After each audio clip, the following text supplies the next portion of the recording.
ওই ব্যক্তি কখনো মুমিন না, আমার কথা না, আল্লাহ নবী বলেছেন ওই ব্যক্তি কখনো প্রকৃত মুমিন হতে পারবে না যে ব্যক্তি নিজে পেট পূর্ণ করে খায় আর প্রতিবেশীকে অভুক্ত রাখে বা প্রতিবেশীর কোনো খোঁজ খবর রাখে না।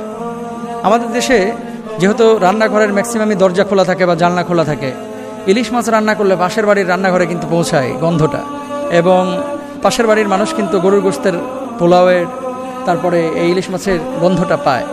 আল্লাহর হাবিবের যে আমল ছিল সাল্লাল্লাহু আলাইহি ওয়াসাল্লাম, তিনি স্ত্রীদেরকে বলতেন ঝোলটা বাড়ায় দিবা, তরকারিটা একটু বাড়ায় রান্না করবা যেদিন করবা, কেন? যাতে করে প্রতিবেশীকে একটু দেওয়া যায়। আপনি খেয়াল করে দেখেন, আমাদের ঢাকা সিটির ভিতরে অধিকাংশ বাড়িতে রাত্রিবেলায় তরকারিটা থেকে যায়। ধরেন মাছ রান্না করেছে 2 পিস থেকে গেছে, মুরগি রান্না করেছে 5 পিস থেকে গেছে, তো মাছ মুরগি থেকে গেলেই সেটা পচে যাইতো না। আপনি ফ্রিজে রেখে দেন, পরবর্তী দিন গরম করে সুন্দর করে উপস্থাপন করেন, পাশের বাড়িতে একটু দিয়ে আসেন। এটা না পচে গেলে এটা তো খাওয়া বৈধ, আপনিও তো খান পরবর্তী দিন, তো আপনি এই খাবারটা দিয়ে আসেন, অন্তত শেয়ারিং করেন, আল্লাহ খুশি হবে।